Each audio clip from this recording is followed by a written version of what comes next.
حضرت داؤد علیہ السلام اللہ کے جلیل القدر نبی اور عظیم بادشاہ تھے۔ اللہ تعالیٰ نے آپ کو حکمت، بصیرت، انصاف اور ایک مضبوط سلطنت عطا فرمائی۔ آپ کا نام قرآن مجید میں کئی مقامات پر ذکر ہوا ہے اور آپ کی زندگی ایمان والوں کے لیے بہترین مثال ہے۔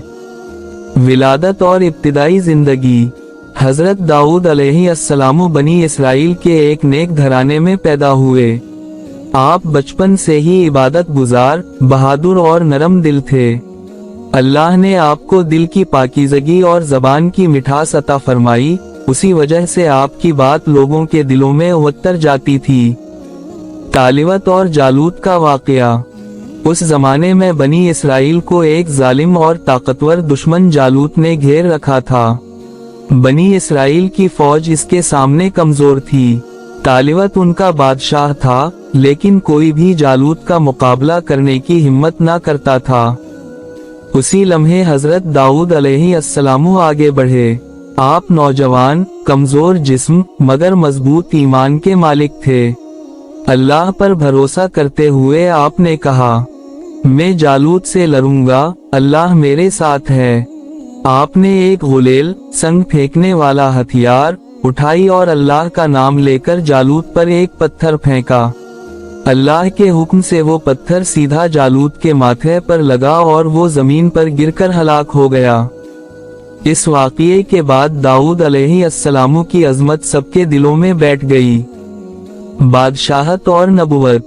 اللہ نے آپ کو نبوت، حکومت، انصاف کرنے کی صلاحیت، زبور جیسی آسمانی کتاب عطا فرمائی۔ آپ اپنی عدل و انصاف کی مثالوں کی وجہ سے دنیا میں مشہور ہوئے۔ حضرت داؤد علیہ السلام کا عدل۔ آپ کا عدل دنیا بھر میں مشہور تھا۔ ایک مشہور واقعہ ہے کہ دو آدمی آپ کے پاس جھگڑا لے کر آئے۔ ایک کہتا تھا، میری بھیڑ دوسرے کی کھیت میں چلی گئی اور نقصان کیا۔ حضرت داؤد علیہ السلام نے دونوں کی بات سنی، غور کیا اور اتنے انصاف سے فیصلہ کیا کہ دونوں فریق مطمئن ہو گئے۔ اللہ کی نعمتیں۔ اللہ تعالیٰ نے حضرت داؤد علیہ السلام کو کئی خاص نعمتیں عطا کی۔ ایک، لوہے کو نرم کرنے کی معجزاتی طاقت۔ آپ کے ہاتھ میں لوہا موم کی طرح نرم ہو جاتا تھا۔ آپ اس سے زرہ اور جنگی لباس بناتے تھے۔ یہ اللہ کی طرف سے خصوصی معجزہ تھا۔ دو، خوبصورت آواز۔ آپ کی آواز ایسی میٹھی تھی کہ جب آپ زبور کی تلاوت کرتے، پرندے، ہوا، پہاڑ اور جانور بھی آپ کی تلاوت کے ساتھ تسبیح پڑھتے۔ تین، عبادت گزار شخصیت۔ آپ دنیا کے بادشاہ بھی تھے اور اللہ کے فرمانبردار بھی۔ آپ دن میں حکومت کرتے اور رات کو اللہ کے حضور عبادت میں کھڑے رہتے۔ رسول اللہ صلی اللہ علیہ وسلم نے فرمایا، داؤد کی عبادت بہترین عبادت ہے۔ داؤد علیہ السلام کی آزمائش۔ حضرت داؤد علیہ السلام کا ایک بڑا جہاد نفس کے خلاف تھا۔ اللہ نے ان کو انصاف کی ذمہ داری دی اور وہ ہمیشہ ہر فیصلے میں انصاف کی تلاش میں رہتے تھے۔